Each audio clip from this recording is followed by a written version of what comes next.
Lautaro Martinez is no Harry Kane.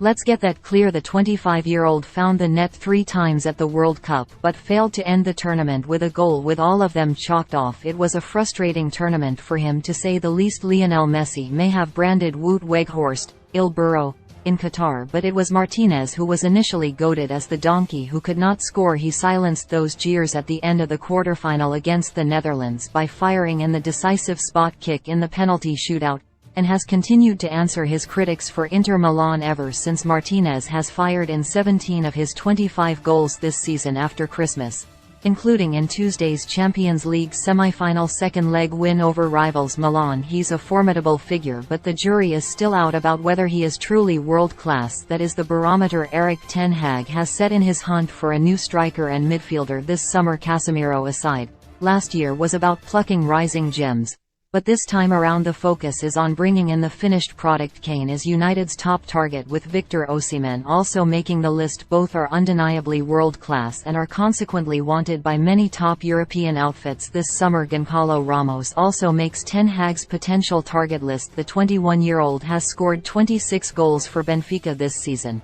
not counting the hat-trick he got for Portugal against Switzerland in the World Cup quarter-finals in December. World-class maybe not, but he is climbing towards that. Meanwhile, Atalanta striker Rasmus Højlund and Frankfurt star Randal Kolo Muani are also on United's radar. The former has scored 14 goals this term, excluding the 5 he got in his last 2 Denmark appearances. Muani has 22, having also netted in the World Cup semi-final against Morocco for France, albeit is more remembered for producing the shot that Argentina goalkeeper Emi Martinez saved in extra time during the final. Neither player is thought to be considered a true alternative to a main United striker signing, but rather a future option, and as such, Ten Hag needs to line up better fallback options should a pursuit for Kane and Osimhen falter. United are reluctant to play the long game with Daniel Levy over Kane amid the need to secure a signing. This will have to be played carefully, as Osimhen could be snapped up by the time a chase grows cold. Inter are keen on keeping Martinez,